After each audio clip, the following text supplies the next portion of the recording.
Visa Schengen, cette décision de l'Italie va soulager les Africains. Pour les visas, l'Italie s'apprête à prendre une décision qui pourrait considérablement faciliter l'accès des travailleurs africains au marché de l'emploi italien.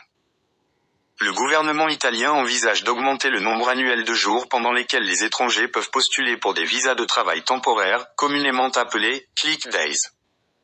Cette initiative, révélée lors d'une réunion gouvernementale avec les syndicats et les organisations du pays, vise à répondre aux besoins croissants du marché du travail italien.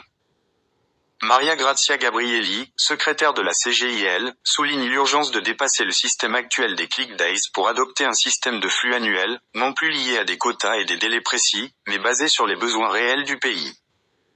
Cette approche marque un tournant dans la politique migratoire italienne, tout en maintenant le cadre de la loi Bossi-Fini qui régit l'immigration depuis des années. Le gouvernement, conscient de la nécessité de faciliter l'arrivée de travailleurs étrangers, cherche à améliorer le système sans pour autant modifier fondamentalement la loi Bossi-Fini. La loi, qui impose des règles strictes pour l'obtention de permis de séjour et exige que les travailleurs étrangers aient une offre d'emploi avant d'entrer dans le pays, restera en vigueur. Cependant, l'Italie fait face à un défi de taille, équilibrer l'ouverture aux travailleurs étrangers avec la lutte contre les abus potentiels du système. Le sous-secrétaire Alfredo Mantovano a exprimé des inquiétudes quant à l'infiltration possible du crime organisé dans le processus d'attribution des visas de travail.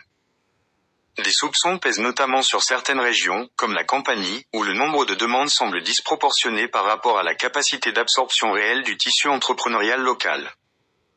La première ministre Meloni elle-même a évoqué l'exploitation criminelle des visas de travail saisonniers, citant des cas où des visas italiens auraient été revendus jusqu'à 15 000 $, selon des témoignages de ressortissants bangladais.